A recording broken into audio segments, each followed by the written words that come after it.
Hey guys, so we're back again for another video. Si Mick pala to ng MKN. So gusto ko lang i-share tong bagong promo ni TNT. Sa TNT lang to meron guys, wala to sa TM, wala to sa Smart, wala to sa Globe. Dito lang po talaga sa TNT meron yan. So itong bagong promo nila na new only 5G plus non-stop data. Ang ibig po sabihin yan is if ever you're in a only area, naka only 5G coverage area yung lugar kung saan ka, magpa 5G yung logo dito sa taas sa may ano mo, sa may signal bar, magpa 5G yan. So ang mangyayari, mas mabilis yung makukuha mong internet connection, syempre kasi 5G.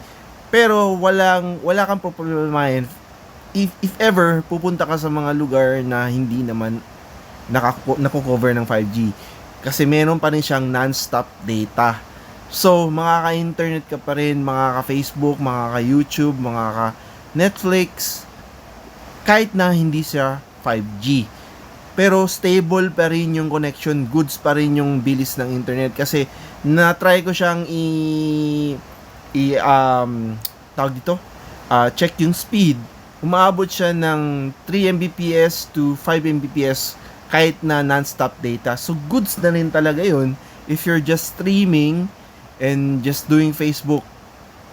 And yung maganda pa dito guys is you can share this via tethering.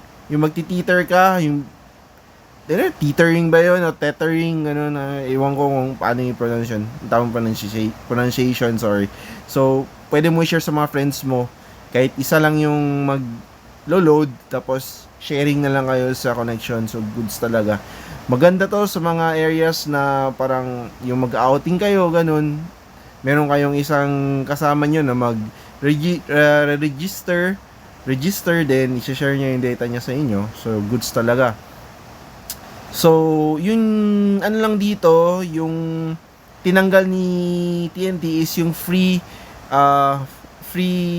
text, only text, ganun, to all networks, or only calls to all networks, ganun. Tinanggal nila yon. So it's purely data and 5G connection lang talaga. So if ever yun talaga yung hinahanap mo sa isang promo, so goods na goods talaga yun.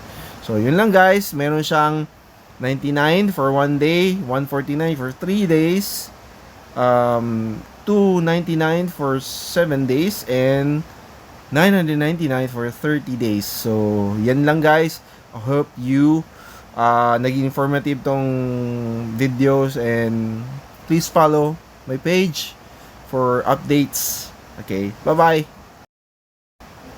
So ayan guys, i-try natin sa Netflix kung kaya ba. Okay, mag-open tayo ng ito.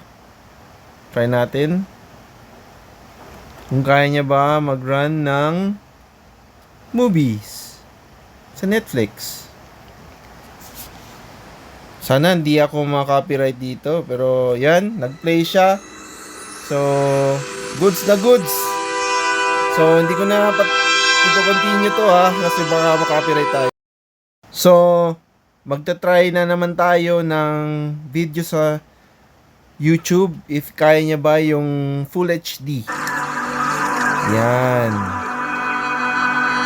Full screen natin. Yun. Then choose natin yung highest. Yan. 1060. 1080 pala, sorry. Then 60 frames. Wow.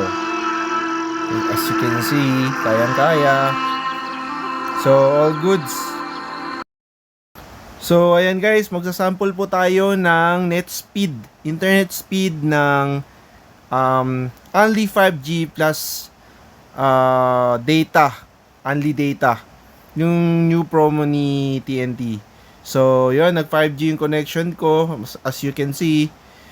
Pero before that, para malaman nyo talaga na hindi ako nagsisinungaling, ayan, nag-load talaga ako ngayon. Purchase new only 5G plus non-stop data. Yun, yung 1 day lang. Kasi for testing lang to. So yun guys, sige, test na natin. O yun, nawala ulit yung 5G ko. So, ibig sabihin, di na cover ng 5G. So, normal lang to na 4G. So, testing natin yung speed niya, guys. Para makita nyo talaga na we're all good. So, ayan. Para makita nyo na goods yung connection, na kahit 4G lang siya, meron pa rin siyang internet connection. So, yan yung speed niya. It's around 36, around 40-ish na Mbps yung makukuha nyo. Imagine nyo, and only pa yan guys ha, pwede kayo mag-download. Take note, pwede kayo mag-download guys. So, kasi kanina nag 5G to, nag-test ako ng net speed. Umabot siya ng mga nasa 50 pataas, almost 60. So, yan lang. So, yun lang guys. I hope na makakatulong ito